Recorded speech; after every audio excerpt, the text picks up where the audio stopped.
10th science chapter number 12 विद्युत। इस video में हम चैप्टर नंबर 12 के स्वाध्याय में दिए गए एमसीक्यू का अध्ययन करेंगे।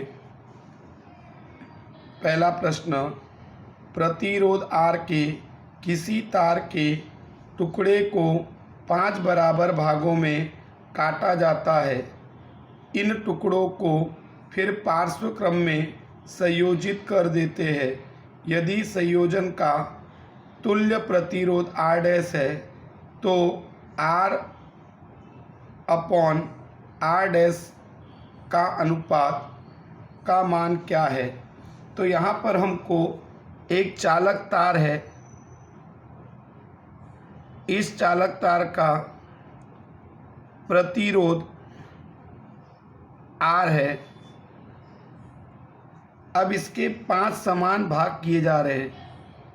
5 समान भाग में काटा जाता है तो प्रत्येक भाग का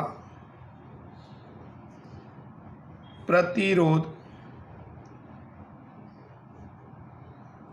R अपॉन 5 होगा। इसका अर्थ यह है कि R1, R2, R3 और R4 और R5 की कीमत R अपॉन 5, R अपॉन 5 और R upon 5, R upon 5, R upon 5 होगी।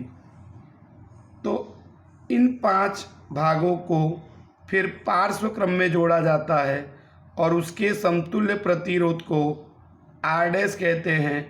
तो यहाँ पर 1 upon R1 plus 1 upon R2 plus 1 upon R3 plus 1 upon R4 plus 1 upon R5, क्योंकि पार्श्व क्रम संयोजन में समतुल्य प्रतिरोध ज्ञात करने का सूत्र है 1 अपॉन R बराबर 1 upon R1 plus 1 upon R2 plus 1 upon R3 plus 1 upon R4 plus 1 upon R5।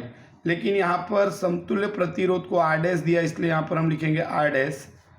तो यहाँ पर 1 अपॉन R डैश, यहाँ पर R1 की कीमत R अपॉन 5, R2 की कीमत भी R अपॉन 5, R3 की कीमत भी R अपॉन 5, R4 की कीमत R अपॉन 5, R5 की कीमत R अपॉन 5। अब बट्टे का बट्टा ऊपर जाएगा तो यहाँ पर हो जाएगा 5 अपॉन R, हर जगह पे हो जाएगा 5 upon R, 5 upon R plus 5 upon R plus 5 upon R। अब यहाँ पर हमको R डैश निकालना है, तो यहाँ पर हमको 1 अपॉन R डैश, यहाँ पर हर समान है इसलिए लसा आएगा R और ऊपर वालों का जोड़ हो जाएगा 5, 5, 10, 5, 15, 5, 20, 5, 25। तो यहाँ पर आ जाएगा 25। अब R डैश बराबर विलोम किया है तो यहाँ पर हो जाएगा R अपॉन 25। अब हमको क्या करना है, R और R डैश का अनुपात निकालना है। तो R का मान R है और R डैश की कीमत आई R अपॉन 25। अब बट्टे का बट्टा ऊपर जाएगा तो 25 into R upon R, R से R कट जाएगा तो अनुपात आएगा 25। तो आएगा हमारा सही ऑप्शन D 25। तो यहाँ पर सही ऑप्शन आएगा D 25। दूसरा MCQ है, निम्नलिखित में से कौन सा पद विद्युत प्रतिरोध यानी विद्युत परिपथ में विद्युत शक्ति को निरूपित नहीं करता है। तो निम्नलिखित में से कौन सा पद विद्युत परिपथ में विद्युत शक्ति को निरूपित नहीं करता है। तो हमें मालूम है कि विद्युत शक्ति का जो सूत्र है वो है P बराबर IV। तो ये विद्युत शक्ति को निरूपित करता है। अब यहाँ पर देखिए हमको मालूम है ओम का नियम। तो ओम का नियम V बराबर IR है। एक बार इस सूत्र में हम v का मान रखेंगे तो p बराबर i इंटू वी की जगह पर आई आर लिखेंगे तो p बराबर हो जाएगा आई स्क्वायर आर। तो ये भी विद्युत शक्ति को निरूपित करता है। अब हम क्या करेंगे, v बराबर आई आर पर से i को सूत्रकर्ता बनाएंगे तो v अपॉन आर हो जाएगा। तो ये कीमत हम इसमें रखेंगे तो p बराबर i की जगह पर रखेंगे v अपॉन आर इंटू यहाँ पर v है तो p बराबर हो जाएगा v स्क्वायर अपॉन आर। तो ये भी विद्युत शक्ति को निरूपित करता है यानी दर्शाता है। तो विद्युत शक्ति का निरूपण कौन नहीं है, तो यहाँ पर उत्तर आएगा हमारा बी आई आर स्क्वायर। ये विद्युत शक्ति को दर्शाता नहीं है। प्रश्न नंबर 3, किसी विद्युत बल्ब का अनुमानतक 220 वोल्ट और 100 वाट है, यानी कि हमको V का मान 220 वोल्ट दिया है और P का मान 100 वाट है। जब इसे 110 वोल्ट पर प्रचालित करते हैं तब इसके द्वारा उपभोक्त शक्ति कितनी होगी। तो यहाँ पर हमको शक्ति ज्ञात करनी है। यहाँ पर हमको V का मान 110 V दिया है और कह रहा है शक्ति ज्ञात करो, यानी P हमको ज्ञात करना है। तो हम क्या करेंगे, यहाँ पर सूत्र लगाएंगे। किसका सूत्र लगाना है, तो हमको लगाना है विद्युत शक्ति का सूत्र। तो विद्युत शक्ति का सूत्र लगाएंगे P बराबर V स्क्वायर अपॉन R और ये सूत्र के द्वारा हम पहले R ज्ञात करेंगे। तो P को हम और R को क्रॉस में कर देंगे क्योंकि यहाँ पर हमको R ज्ञात करना है। तो R बराबर V स्क्वायर अपॉन P। अब यहाँ पर देखिए R बराबर V स्क्वायर यानी कि V का मान दिया है 220 और स्क्वायर है तो 2 बार लिखेंगे, बट्टे में P का मान 100 दिया है। 2 जीरो से 2 जीरो कट जाएगा तो यहाँ पर 22 गुणे 22 तो 484 आएगा। तो R का मान आएगा 484। अब हम फिर से यही सूत्र लगाएंगे P बराबर V स्क्वायर अपॉन R।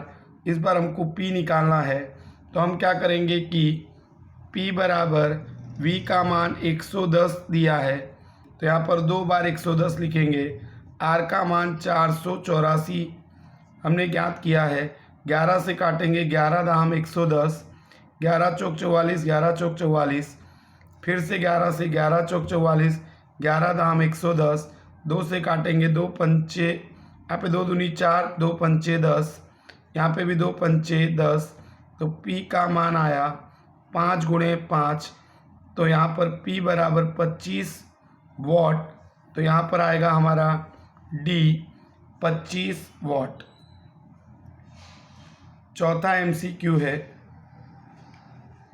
2 चालक तार जिनके पदार्थ लंबाई तथा व्यास समान है किसी विद्युत परिपथ में पहले श्रेणी में और फिर पार्श्व क्रम में संयोजित किए जाते हैं। तो श्रेणी क्रम तथा पार्श्व क्रम संयोजन में उत्पन्न ऊष्मा का अनुपात ज्ञात कीजिए। तो यहाँ पर 2 चालक तार है। हम मान लेते हैं कि पहला चालक तार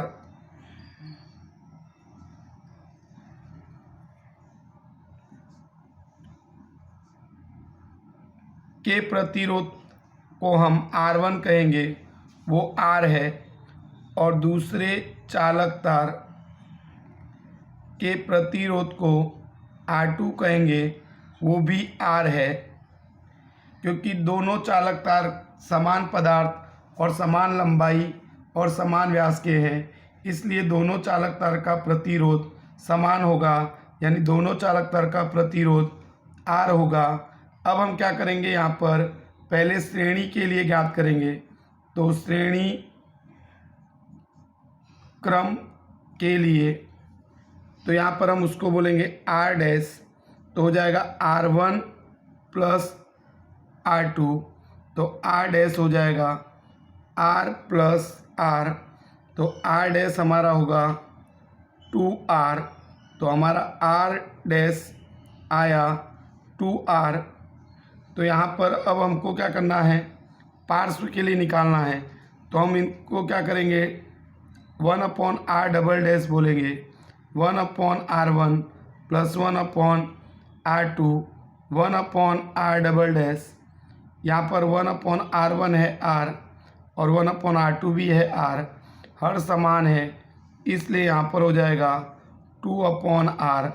विलोम करेंगे तो r डबल डैश बराबर हो जाएगा r/2। तो यहाँ पर पार्श्व क्रम के लिए r डबल डैश r/2 आया, श्रेणी के लिए r डैश 2r आया। अब हमको ऊर्जा का यानी ऊष्मा का अनुपात निकालना है। तो हम यहाँ पर H बराबर v²/r इंटू टी सूत्र का उपयोग करेंगे। तो यहाँ पर क्या होगा कि H dash upon H double dash. तो यहाँ पर देखिए जो हमारा ऊष्मा है श्रेणी के लिए, तो उसका प्रतिरोध विलोम होगा। तो यहाँ पर बट्टे में लिखेंगे R डैश, यहाँ पर H डबल डैश पार्श्व के लिए है, तो उसके प्रतिरोध को ऊपर लिखेंगे क्योंकि विलोम होता है। अब यहाँ पर देखिए कि R डबल डैश की कीमत r/2 है और यहाँ पर R डैश की कीमत 2r है। तो R यहाँ पर r और ये 2 नीचे आ जाएगा तो 4/r हो जाएगा, r से r कट जाएगा, 1/4, तो 1/4 आएगा। तो उत्तर आएगा हमारा 1/4। अगर आपको मेरा ये वीडियो पसंद आया हो तो ज़्यादा से ज़्यादा लोगों को शेयर कीजिए और मेरी चैनल को सब्सक्राइब कीजिए और वीडियो को लाइक कीजिए। Thank you.